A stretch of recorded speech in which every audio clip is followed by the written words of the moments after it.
দর্শক, বিশ্ব মানবাধিকার দিবস উপলক্ষে রাজধানীর শাহবাগে অনুষ্ঠিত হচ্ছে র্যালি ফর জাস্টিস।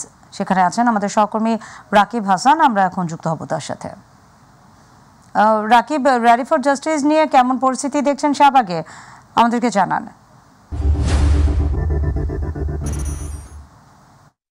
ধন্যবাদ নাদিয়া আপনাকে। আসলে ঠিক যেমনটি বলছিলেন যে আজকে আন্তর্জাতিক মানবাধিকার দিবস, এই দিবসটি উপলক্ষে কিন্তু নানা আয়োজন করা হচ্ছে বাংলাদেশেও। আমরা এখন রয়েছি শাহবাগ এরিয়ায়। শাহবাগে বৈষম্যবিরোধী ছাত্র আন্দোলনের উদ্যোগে একটি মানববন্ধন এবং একটি র্যালি হবে। সেই র্যালির প্রস্তুতি আমরা যদি একটু দেখাতে চাই, এর মধ্যে কিন্তু তারা প্রস্তুতি সম্পন্ন। অল্প কিছুক্ষণের মধ্যেই এখান থেকে এই র্যালিটি শুরু হবে। তবে আমরা এই র্যালিটি সম্পর্কে বা আজকের এই দিনটি সম্পর্কে একটু কথা বলতে চাই। আমাদের সঙ্গে রয়েছেন সহ সমন্বয়ক সুজন, এবং সুজনের সাথে আমরা একটু জানতে চাই আজকে যে দিবসটি উপলক্ষে আপনাদের যে আয়োজনটি, এই আয়োজনটিতে কি কি কর্মসূচি রয়েছে? দেখেন, আমরা যে একটা বিপ্লবের পরে নতুন একটা বাংলাদেশে পদার্পণ করেছি, তো সেই জায়গা থেকে যারা এই বিপ্লবে গুরুত্বপূর্ণ ভূমিকা পালন করেছে তারা হলো আমাদের শহীদ, এবং যারা আহত হয়েছে এই আন্দোলনে তারা আমাদের জাতীয় বীর। সেই জায়গা থেকে আমরা আজকে যে মানবাধিকার দিবস উপলক্ষে যে আজকে একটা র্যালি করতেছি, এবং সেটা জুলাই শহীদ এবং আহতদের সম্মানার্থে। এবং এখানে যারা আহত এবং শহীদদের পরিবারও এসেছেন, তারাও এখানে আমরা কর্মসূচিগুলো করব। সেখানে তাদের জন্য কর্মসূচি আছে, এবং তাদেরকে একটা সম্মানের জায়গায় আমরা দেখতে চাই আর কি। অনেক ধন্যবাদ। আসলে দেখতে পাচ্ছেন যে আজকের এই র্যালিটিতে কিন্তু জুলাই যারা আহত হয়েছেন তারা যেমন রয়েছেন, তেমনি যারা নিহত হয়েছেন, তাদের শহীদ হয়েছে সেই শহীদ পরিবারের সদস্যরাও কিন্তু এখানে এই র্যালিতে উপস্থিত হয়েছেন। এবং তারা আসলে বারবার বলছেন যে মানবাধিকার লঙ্ঘিত যে হয়েছে এই বিষয়টি ফুটিয়ে তোলার জন্যই তারা নানা আয়োজনও করেছেন। এবং এখানে আমরা দেখতে পাচ্ছি যে সর্বস্তরের মানুষও কিন্তু এই র্যালিতে অংশগ্রহণ করবেন, সেই প্রস্তুতি তারা নিয়েছেন। এবং এই র্যালিটি শাহবাগ থেকে আরও বেশ কয়েকটি জায়গায় যাবেন, এবং সেখান থেকে তারা আবার হয়তো শাহবাগে ফিরে এসেই তারা শেষ হবে সেই র্যালিটি। এবং এছাড়া আরও কিন্তু নানা কর্মসূচি তারা রয়েছেন, অন্যান্য বিভিন্ন কর্মসূচি রয়েছে। সেই কর্মসূচি সম্পর্কে আরও একটু আমরা যদি একটু সহসমন্বয়ক সুজনকে একটু জিজ্ঞেস করি, এরপরে আর কি কর্মসূচি রয়েছে আপনাদের? আমি একটা জিনিস অ্যাড করতে চাই। এখানে একজন মা এসেছেন, তার ছেলে 19 জুলাই শহীদ হয়েছেন। তার শহীদ হওয়ার পরে তার হাসপাতালে তার নামটা পর্যন্ত এন্ট্রি করা হয় নাই, এবং তাকে বলা হয়েছে যে আপনারা চলে যান, না হলে লাশও নিতে পারবেন না।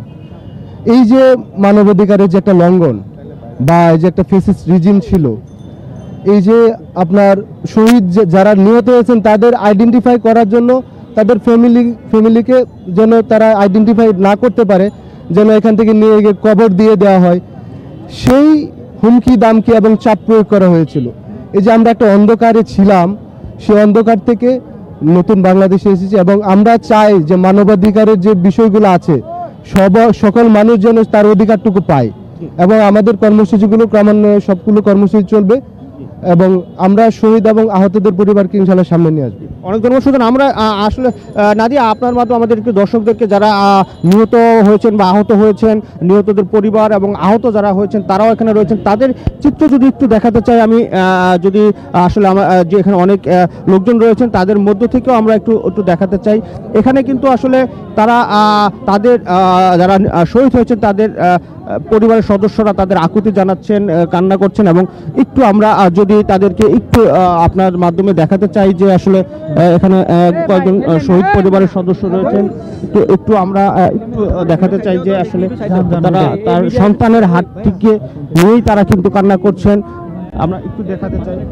আমার সাহেব তো দেশের লেগে রক্ত দিল, আমি একটু জানতে পারলাম না, কেউ জানাইতে পারি নাই। 19 জুলাই সেদিন কারবু দিয়া দিছে বাবা, আমি কেউ জানাইতে পারি নাই, বলতে পারি নাই।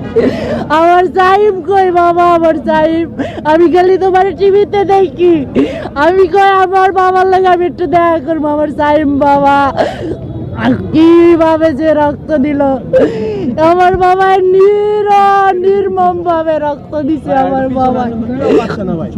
আমার বাবারে তুমি একটু দাও, কিভাবে গুলি করছে, কিভাবে গুলি করছে আমার বাবারে। দর্শক দেখতে পাচ্ছেন যে এখানে কেন্দ্রীয় সমন্বয়ক হাসনাত আব্দুল্লাহ রয়েছেন, এবং একজন মায়ের কান্না আসলে আমরা শুনতে পাচ্ছি, কিভাবে মায়ের আকুতি, যিনি শহীদ হয়েছেন তার ছেলে, তিনি নাই বাবা, হাসপাতালে নিতে দেয় নাই, বারিন্দায় পালায় রাখছে। ওর বন্ধুরা ফোন দিছে, আসার সময় আমি গেছি, যাই দেই আমার বাপে বারিন্দায় শুয়া রয়েছে। আমি ডাকি যাইম তুমি উঠো, উঠে না। আমার বাবা এই আন্দোলনে যে জীবন দিছে ওর বন্ধুদের সাথে। শুক্রবারের নামাজও পড়ছে বাবা আমার পুতে, এই যে পাঞ্জাবি পরাও আমার পুতে, যে পাঞ্জাবি পরা বাবা আমার পুতে খালি চটপট করছে। আবু সাইদের জন গুলি খাইছে, কাম্মু আমার মন চায় যাইয়া লাঠি দিয়া পিড়াইয়া করে, এরকম অন্যায় সহ্য হয় না। আমি কই যাইও না বাবা কোথাও। শুনতে পাচ্ছিলেন দর্শক এতক্ষণ একজন মায়ের কান্না, তিনি কিভাবে আসলে তার ছেলেহারার যে বেদনাগুলো তারা আসলে তুলে ধরছিলেন। এখানে কেন্দ্রীয় সমন্বয়ক হাসনাত আব্দুল্লাহ কাছে তিনি তার সে ব্যথাগুলো তুলে ধরছেন। আসলে অল্প কিছুক্ষণের মধ্যে এমন আরো কয়েক শত মা রয়েছেন যাদের বুকের ভেতরে কান্নাগুলো আসলে তারা চেপে রাখতে পারছেন না। তারা বারবার সেই কান্না, তাদের সেই অনুভূতিগুলো তারা প্রকাশ করার চেষ্টা করছেন। আসলে এই এদের সমন্বয়ে আজকের এই র্যালিটি হবে এবং আহতরা রয়েছেন, অনেক আহতরা রয়েছেন। আমরা হয়তো সময় স্বল্পতার কারণে তাদের সাথে এখন কথা বলতে পারলাম না, তবে অল্প কিছুক্ষণের মধ্যেই একটি র্যালি শুরু হবে। সেই র্যালিতে আমরা যোগ দিব এবং র্যালির মাধ্যমে আসলে আমাদের দর্শকদেরকে দেখাতে চাবো যে আজকের এই দিনটিতে তারা কি বলতে চাচ্ছেন, তাদের যে কর্মসূচি রয়েছেন, আসলে কিভাবে মানবাধিকার লঙ্ঘিত হয়েছিল বাংলাদেশে, সেই বিষয়গুলো আমরা হয়তো বা আমাদের পরবর্তী সংবাদের মাধ্যমে আমাদের দর্শকদেরকে তুলে ধরতে পারবো। নাদিয়া। রাকিব, আপনাকে ধন্যবাদ। দর্শক, শাহবাগ থেকে মানবাধিকার দিবস উপলক্ষে বিভিন্ন কর্মসূচির বিষয়ে জানাচ্ছিলেন আমাদের সহকর্মী রাকিব হাসান। চলে যাব পরের সংবাদে।